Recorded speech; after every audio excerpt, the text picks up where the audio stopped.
Ah, the trusty distributor.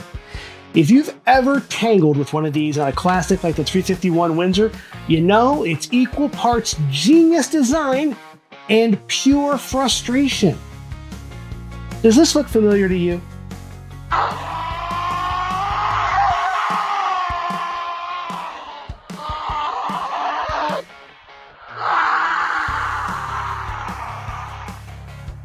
Howdy folks, Ed here.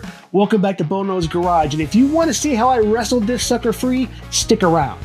If you're here for just the know-how, or you're actually standing over your engine bay right now in a cold sweat, wondering how you're going to pull this thing, no worries, I got your back. Hello.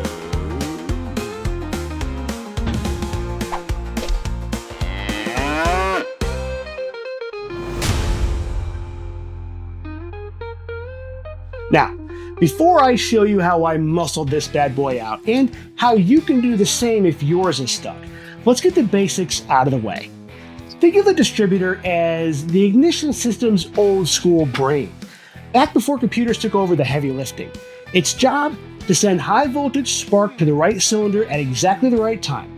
Fire too soon and your engine pings like a pinball machine. Fire too late and it wheezes like an old accordion. Inside, the rotating shaft, driven by the camshaft, keeps the spark plugs firing on schedule. Older models ran on mechanical points, but newer ones, like most 351 Windsors, switched to electronic ignition. Sure, the upgrade made things more reliable, but decades of heat, grime, and, let's be real, neglect can still glue these things in place. Ford's 351 Windsor distributor keeps things simple and durable, but here's the catch. The aluminum housing loves bonding with the cast iron block. Throw in years of heat cycles, a sprinkle of oxidation, and voila, your distributor is practically welded in place.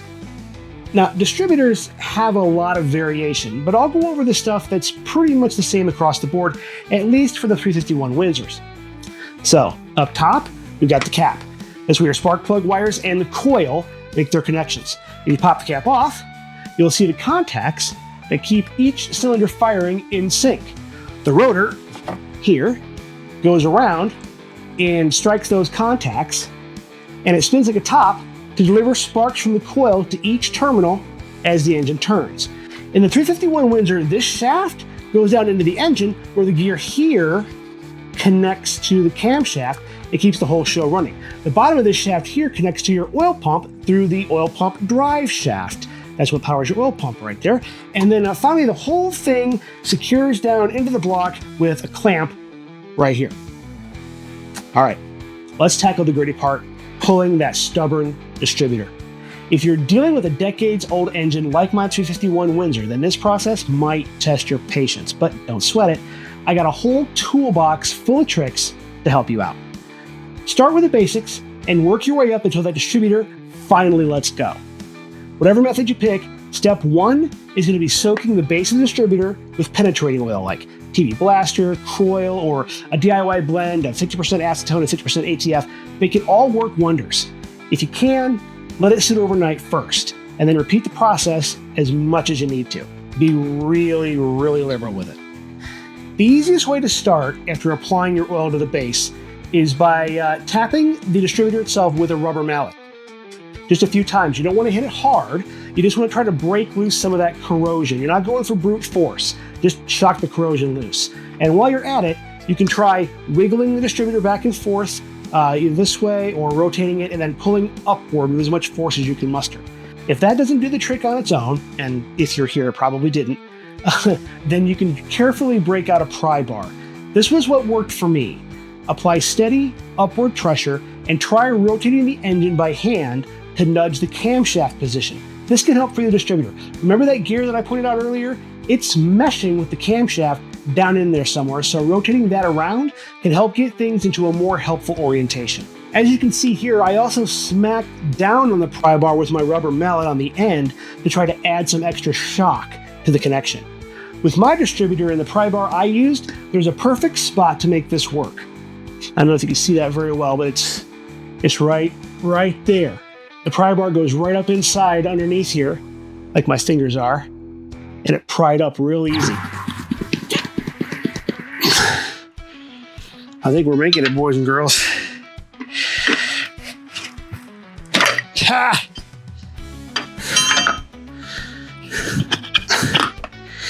Gotcha!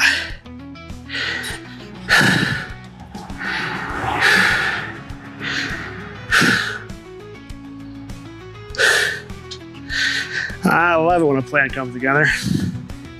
Take your time and be deliberate. The aluminum housing can scratch and even break pretty easily if you're not careful. Keep in mind, I didn't have all the rest of the engine parts or truck body in the way, so your mileage may vary, but with penetrating oil, persistence, and some luck, most distributors will come out at this point. If product doesn't cut it, grab a heat gun or a small propane torch and apply heat to the cast iron around the distributor base.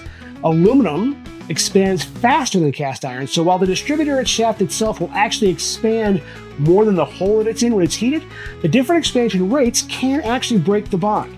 The heat can also soften up the corrosion and debris in the joint, making it easier to free up that distributor. If you can manage to keep the heat to the cast iron and not the aluminum, that might be all it takes. For the best results, alternate between heating the area and letting it cool down. This cycle of expansion and contraction is what can eventually break the hold. Be careful not to overheat one spot and make sure to shield nearby parts like wiring, hoses, and gaskets from too much heat. If that doesn't work, another trick you can try is rapidly cooling the base of the distributor with freeze spray or an upside-down can of compressed air. The sudden chill can crack the corrosion and help loosen things up. If you can both heat up the block itself and then rapidly cool the distributor base, it's the best of both worlds. You can also break out a slide hammer with a special distributor puller attachment. Now, it might mean investing in a specialty tool, but it could be worth it if your distributor is being extra stubborn or if you pull a bunch of them. You can also try positioning yourself directly above the distributor by standing on a tall ladder or even on the frame or other parts carefully and pulling straight up with your body weight. The goal here is to pull straight up, not at an angle, and that's a tough thing to do from ground level. So if you can get above it and over top of it, then you can always pull straight up. Building on that idea, you can also rig up a nylon strap or rope around the distributor and hook it to a hoist or a cherry picker. Use the hoist to apply steady upward pressure while giving the distributor a few taps with a rubber mallet or a dead blow hammer. You can even leave the hoist pulling overnight while soaking the base with penetrating oil for good measure. If all else fails and the distributor still won't budge, it might be time to consider more drastic measures, like choosing violence. Maybe you need to do a partial engine disassembly. Removing the oil pan and oil pump lets you access the oil pump drive shaft passage, and from here, you can slide a long, thin steel rod into the passage and carefully tap the bottom of the distributor shaft with a hammer. The goal is to apply direct upward force to pop the shaft loose. While this method can work, it comes with some serious risks. You risk bending the distributor shaft, damaging the gear, or even marring the block. So if you go this route, take it slow. And remember, it's really only for engines already being rebuilt or replaced. Once the distributor's out, the hard part's over. But don't skip this. Clean the bore thoroughly to clear out any corrosion or debris. A dab of anti-seize in the distributor shaft now will save you a ton of hassle next time. Oh, and make sure you double check your oil pump drive shaft alignment before reinstalling the distributor. Nothing's worse than putting it all back together and finding out you've got no oil pressure. That's a mistake you only make one time. And that is the lowdown on distributors, from how they work to wrestling them free.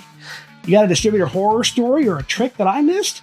Share it in the comments. I'd love to hear it. I am so glad that I managed to get mine out just going to the pry bar step. I didn't have to start applying heat and doing everything else, but they can be a bear. But hey, you know, now that I've got the distributor out and I also got all the fuel rail stuff and everything off of there, now it's almost time to pull that thing into the garage and pull that engine off. I am looking forward to it so much.